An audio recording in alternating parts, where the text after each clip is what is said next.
Hello दोस्तों, हमारे YouTube channel पर आप सभी का स्वागत है। आज हम इस वीडियो में chemical properties of carbon compounds कार्बनिक यौगिकों के रासायनिक गुणधर्म को समझेंगे, जिसमें हम एक्टिविटी के माध्यम से कंबशन दहन, ऑक्सीकरण ऑक्सीडेशन, संकलन अभिक्रिया एडिशन रिएक्शन और प्रतिस्थापन अभिक्रिया यानी सब्स्टिट्यूशन रिएक्शन को समझेंगे।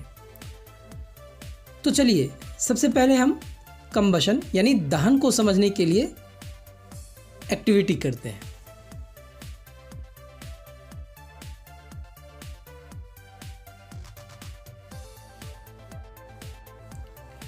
मैंने ये कैम्फर कपूर लिया है। अब इसे आप माचिस से जलाएं।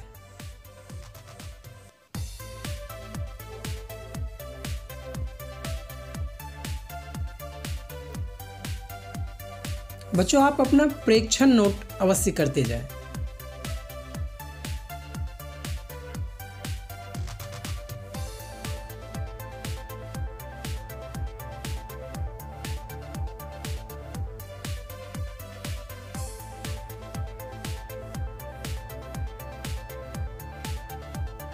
जब तक यह कंप्लीट नहीं जलता है तब तक इसे आप जलने दें।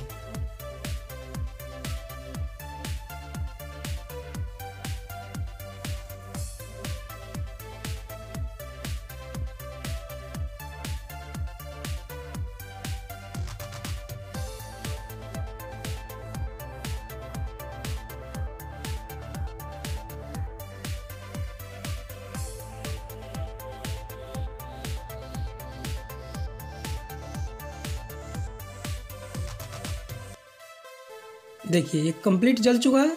अब हम एक दूसरा एक्टिविटी करते हैं। अब हम क्या करते हैं कि ये नेफ्थलीन का बॉल है। इस नेफ्थलीन के बॉल को हमने चम्मच पे रखा है और इसे भी अब आप जलाइए।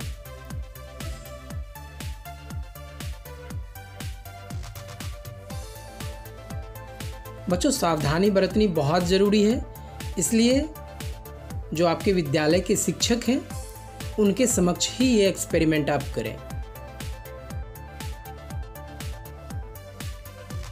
बच्चों, अपना ऑब्जर्वेशन आप लिखते रहें। हाँ, इसके ऊपर आप एक प्लेट, जो मेटल का कोई प्लेट है, वो अवश्य रखें।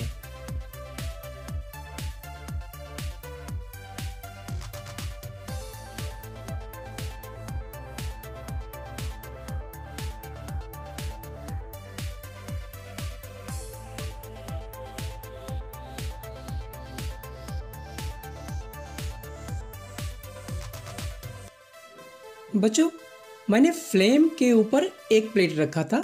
इस प्लेट पे कुछ डिपॉजिट हुआ है। आप मेरे कमेंट बॉक्स में लिखें कि ये क्या है। चलिए अब एक और एक्टिविटी हम करते हैं। आप ये देखिए, ये गैस चूल्हा है ना, इसे जलाते हैं। अब आप इसके फ्लेम को गौर से देखिए। पहले भी मैंने कैम्फर, नेफ्थलीन बॉल और अब ये गैस चूल्हा ये जलाया है। तीनों का प्रेक्षण नोट करें आप और हमें बताएं कि कौन सा फ्लेम येलो सूटी फ्लेम था, कौन सा ब्लू फ्लेम था। ये आप ज़रूर मेरे कमेंट बॉक्स में लिखें। बच्चों, आपने तीनों एक्टिविटी का ऑब्जर्वेशन अब ज़रूर नोट किया ही होगा।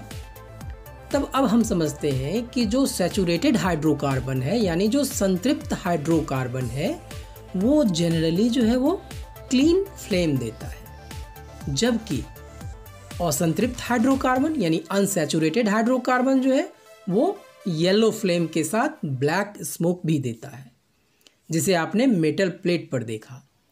तो आइए अब हम कुछ एग्जाम्पल को समझते हैं।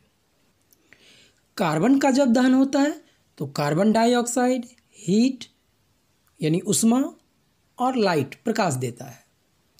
उसी तरह से जो मीथेन सैचुरेटेड हाइड्रोकार्बन है, इसका जब दहन होता है तो कार्बन डाइऑक्साइड, वाटर, हीट और लाइट यानी उष्मा और प्रकाश मिलता है। और थर्ड जो इथेनॉल है, जब हम इथेनॉल का दहन करते हैं तो कार्बन डाइऑक्साइड, वाटर, हीट और लाइट मिलता है हमें।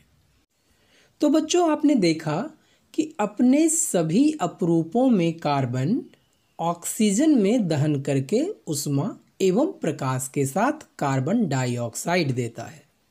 चलिए अब हम नेक्स्ट यानी ऑक्सीकरण रिएक्शन, ऑक्सीडेशन रिएक्शन को समझते हैं। बच्चों आपने फर्स्ट चैप्टर में ऑक्सीडेशन रिएक्शन के बारे में समझा था। दहन करने पर कार्बन यौगिकों को सरलता से ऑक्सीकृत किया जा सकता है। जब अल्कोहल को क्षारीय यानी बेसिक पोटासियम परमैंगनेट KMnO4 या अम्लीय एसिडिक पोटासियम डाइक्रोमेट K2Cr2O7 में ऑक्सीकृत किया जाता है तो कार्बोक्सिलिक अम्ल प्राप्त होता है।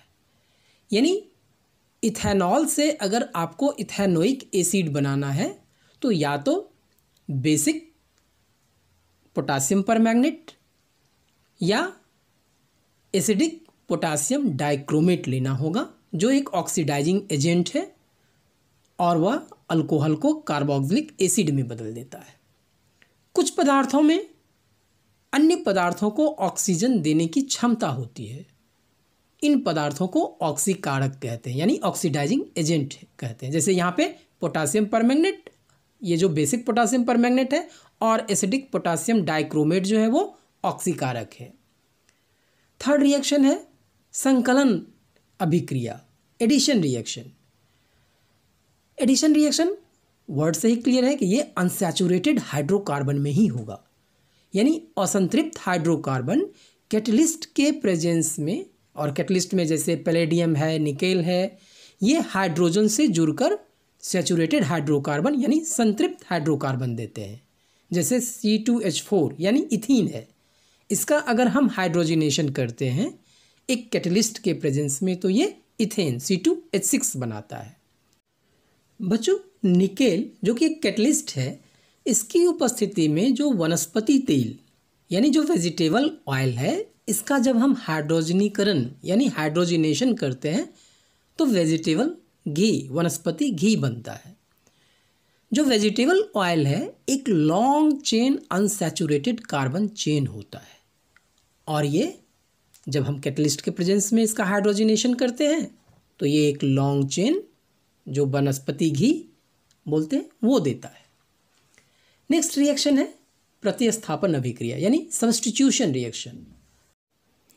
बच्चों सैचुरेटेड हाइड्रोकार्बन बहुत ज़्यादा रिएक्टिव नहीं होता, लेकिन सनलाइट के प्रेजेंस में ये क्लोरीन के साथ काफ़ी फास्ट रिएक्शन करता है। यानी क्लोरीन एक एक करके हाइड्रोजन के परमाणुओं को प्रतिस्थापित करती है। जैसे मीथेन का जब हम क्लोरीनेशन करते हैं यानी मीथेन की अभिक्रिया जब हम क्लोरीन से इन प्रेजेंस ऑफ सनलाइट करते हैं तो methyl chloride plus hydrochloric acid देता है। तो इस प्रकार से बच्चों हमने एक्टिविटी के साथ दहन, कंबशन रिएक्शन, ऑक्सीडेशन रिएक्शन, ऑक्सीकरण अभिक्रिया, संकलन अभिक्रिया, एडिशन रिएक्शन एवं प्रतिस्थापन अभिक्रिया, सब्स्टिट्यूशन रिएक्शन को समझा।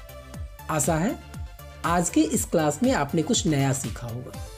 हमारी मुलाकात फिर से अगले वीडियो में एक नए एक्टिविटी के साथ होगी।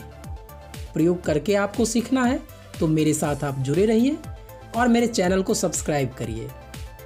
हम फिर मिलेंगे एक नई एक्टिविटी, एक नए एक्सपेरिमेंट, एक नए प्रयोग के साथ आपसे। Thank you.